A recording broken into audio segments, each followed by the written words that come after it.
Let us learn how to add and subtract polynomials.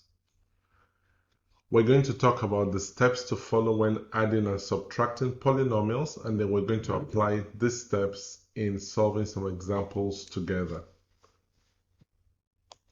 So now, how do we add and subtract polynomials? First of all, we're going to combine common terms, or some call them like terms. We're going to combine them together, and then we will add and subtract the like terms as necessary, and then we'll simplify whatever expression we get. So let's go ahead and apply these steps in solving some examples together. So we have 4x cubed plus 6x minus 2x cubed minus 12x plus 7.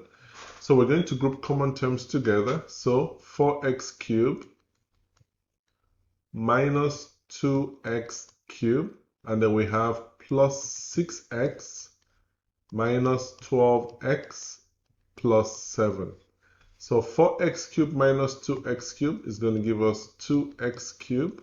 6x minus 12x is negative 6x, and then we have positive 7.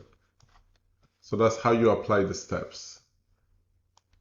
Another example, 7x to the 5th power minus 9x to the 3rd power plus 11x plus 23x to the 3rd power minus 10x to the 5th power plus 3x minus 8. Okay, so we'll start off with 7x to the 5th power. So 7x to the 5th power, we have minus 10x to the 5th power minus 9x to the 3rd power plus 23x to the 3rd power plus 11x plus 3x minus 8.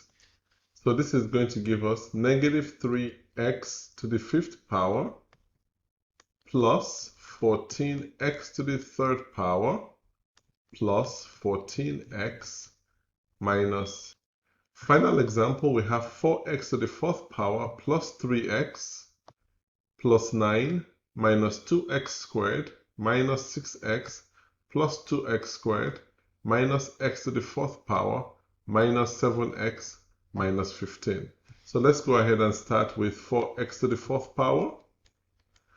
Is there any other term with x to the 4th power? So minus x to the 4th power plus 3x minus 6x minus 7x plus 9 minus 15 minus 2x squared plus 2x squared. So now let's go ahead and simplify. So we have 3x to the 4th power. 3x minus 6x is negative 3x minus 7x, that's minus 10x. 9 minus 15 is minus 6, and then this is going to give us 0. So this is going to give us 3x to the 4th power minus 10x minus 6.